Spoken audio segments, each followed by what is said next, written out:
Well, hello there, my sleepy friends. Tonight, we're going to drift through the quiet, mysterious story of why money, this familiar thing we hold and spend and save, slowly loses its value as the years go by. It's a story about inflation, but not just as numbers or headlines. It's about how the value of money changes, how prices rise, and why the dollars, euros, or yen that feel solid in your hand are in truth always in motion, quietly reshaping what they can buy. So take a slow breath, settle in. Let's wander into the long, slow rhythm of a world where money itself is always shifting beneath us, not sharply, not suddenly, but like the faint ticking of a clock that never quite stops. Imagine you're holding a single dollar bill from the year you were born. Its paper feels the same. Its design may not have changed much. It still says $1. But if decades have passed, that dollar no longer buys what it once did. That's inflation, the gradual decline of what each unit of money can purchase. Over time, it takes more dollars to buy the same loaf of bread, the same cup of coffee, the same small moment of daily life. To some people, inflation feels like a kind of quiet theft, subtle, relentless, invisible, until you notice that prices have crept higher and your paycheck doesn't stretch as far. To others, it's simply the background hum of a growing economy, something natural, even necessary, within limits. To understand it, we need to start with a question that sounds simple but isn't. What gives money its value? Money, at its heart, is a social agreement. It's a promise, a token, a claim on goods and services. It has value because people believe it has value, and because governments enforce that belief through legal systems, taxation, and monetary management. When this balance is steady between how much money exists and how many goods and services there are to buy, prices tend to be stable. But when that balance shifts, so does the value of money. Inflation happens when the overall level of prices rises, meaning each unit of money buys fewer real things. And while there can be many causes, they all circle the same idea: too much money chasing too few goods. But that phrase, simple, tidy, hides countless smaller stories. Let's drift back a little to a marketplace centuries ago. Imagine merchants selling grain, oil, fabrics, and tools. Their coins are real metal, silver, copper, sometimes gold. When governments minted too many coins or mixed more base metal into their currency, prices rose. People soon needed more coins to buy the same amount of flour or wine. That was early inflation, a phenomenon as old as civilization itself. Even then, societies understood the danger of money expanding faster than goods. The Roman Empire, for example, quietly reduced the silver content of its coins over time, stretching its resources while eroding purchasing power. When citizens realized this, confidence weakened and prices soared. The story feels ancient, but its shape never really changed. Because whether the money is silver or paper or digital, inflation is always about imbalance. When new money or new spending grows faster than the real things that money can buy. In the modern world, inflation can stem from several sources, each whispering its own story. There is demand-pull inflation, the kind that arrives when the economy is strong. People are earning, spending, building, and total demand begins to press against the limits of supply. Then there is cost-push inflation, when the price of key inputs like oil, energy, raw materials, or wages climbs, pulling the cost of everything else upward. And sometimes there's monetary inflation, when the supply of money grows faster than production, a temptation as old as finance itself. Governments and central banks create money, directly or indirectly, through credit, spending, and the machinery of banking. In moderation, this creation fuels growth and stability. But if it grows faster than real output, the purchasing power of each unit begins to decline. That decline is seldom violent at first. It's quiet. It unfolds through years of small price increases, subtle adjustments, and shifting expectations. The economy adjusts, wages rise, prices follow, and slowly, imperceptibly, the meaning of the currency changes. There is something almost psychological about inflation, because it's not just about numbers, it's about expectations. When people expect prices to stay stable, they behave one way. When they expect prices to rise, they behave differently. Businesses raise prices preemptively. Workers demand higher wages. Those expectations themselves help sustain the very inflation that triggered them. This is why central banks, like the Federal Reserve, you may remember from our last story, care so deeply about inflation expectations. They know that once the idea of stability slips, it can be very hard to restore. Now let's take a gentle walk through the 20th century, where inflation's story unfolded in vivid episodes. In the decades after World War II, many countries experienced moderate inflation, part of rebuilding, part of growth. Then, in the 1970s, supply shocks and oil crises pushed prices sharply higher. Inflation became not just an economic concern, but a cultural anxiety. Families saw living costs rise faster than wages. Saving felt futile. The value of money eroded year by year. That period remains one of the clearest modern reminders of how inflation can break trust.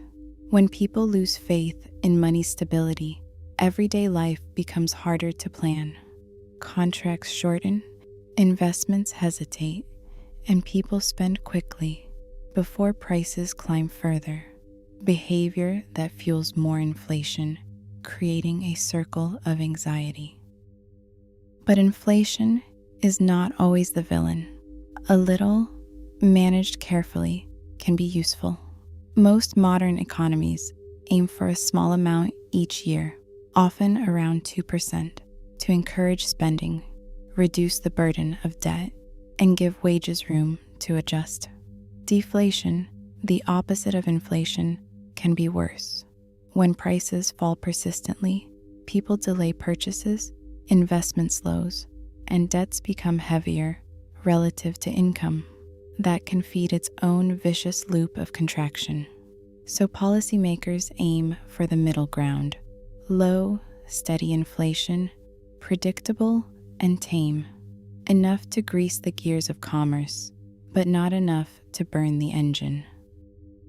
At this point, you might wonder, if money loses a bit of value every year, isn't that unfair to savers? It can be in the short term. But inflation also reflects that the world changes, that economies grow, populations expand, and credit circulates. It is, in part, the monetary echo of progress. Still, for individuals, the effect feels personal.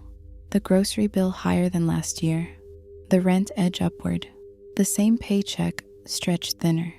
We live in the math of daily prices more than in the abstract goals of policy. Inflation, then, is both a collective phenomenon and an intimate one.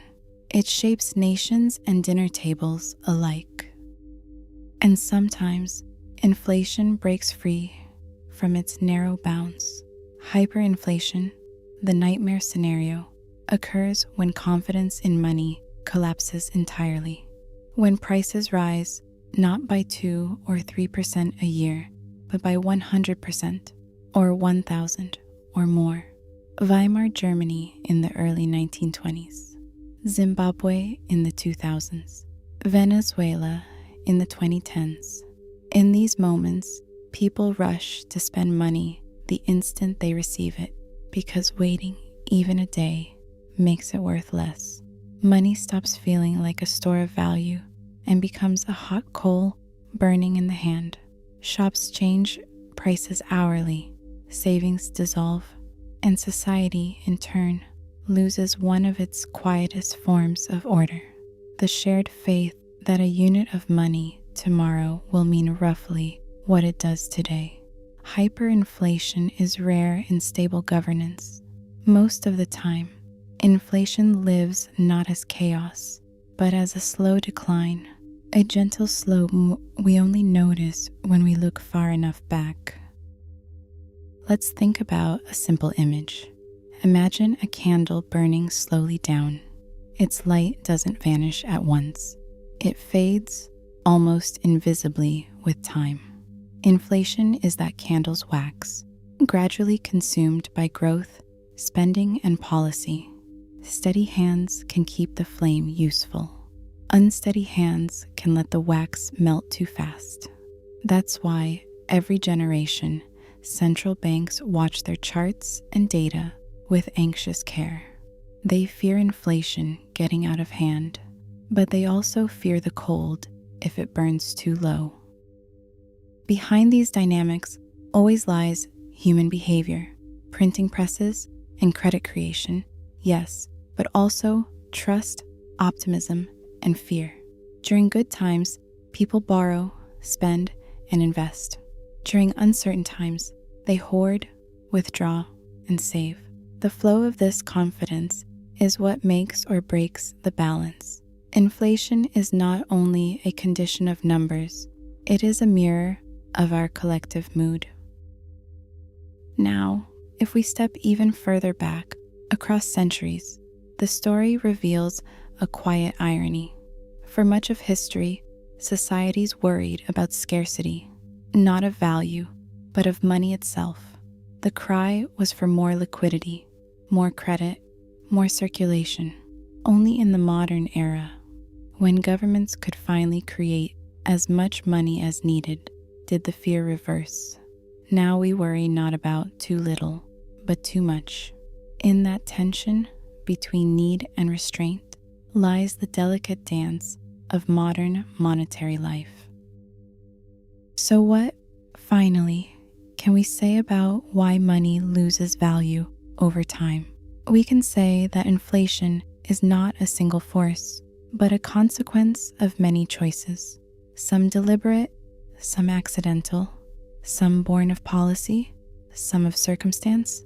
Governments spend and borrow. Central banks accommodate or resist. Consumers and businesses act on their expectations. Energy and production costs shift. And through all of it, the meaning of a dollar flows and changes like water down a long, winding river. Every few steps of history, someone tries to stop it, to freeze the value of money, to make every coin or bill eternally equivalent to what it once bought. But the world is never still long enough for that dream to last. New technologies emerge, populations grow, resources change. We keep moving, and money moves with us. So when you hear that money loses value, it isn't only a loss. It's the price we pay for living in a growing, changing civilization. It's the cost of flexibility, of progress, of allowing the system to breathe. That doesn't mean inflation should be ignored. Unchecked, it can corrode the very trust that makes money useful. But managed, it can coexist peacefully with growth, a slow drift rather than a raging tide. The challenge, as always, is balance. And now, as the room goes still, you can imagine all the money in the world, in vaults, in pockets, in digital ledgers, glowing faintly in servers through the night. Each note, each coin, each number on a screen, all part of a grand, fragile story of trust and value. They will be worth a little less tomorrow than today, but they will still move, still trade, still carry dreams from one person to another. And that, in the end, is why inflation, for all its worries, remains part of our world. A whisper, reminding us that nothing in human life, not even money, stays perfectly still. So rest easy, my sleepy friends. The prices may rise, the numbers may shift, but the story continues. Slow, steady, endless. Breathe out and drift into sleep, knowing that even though your dollars will one day be worth a little less, the world somehow will keep turning all the same.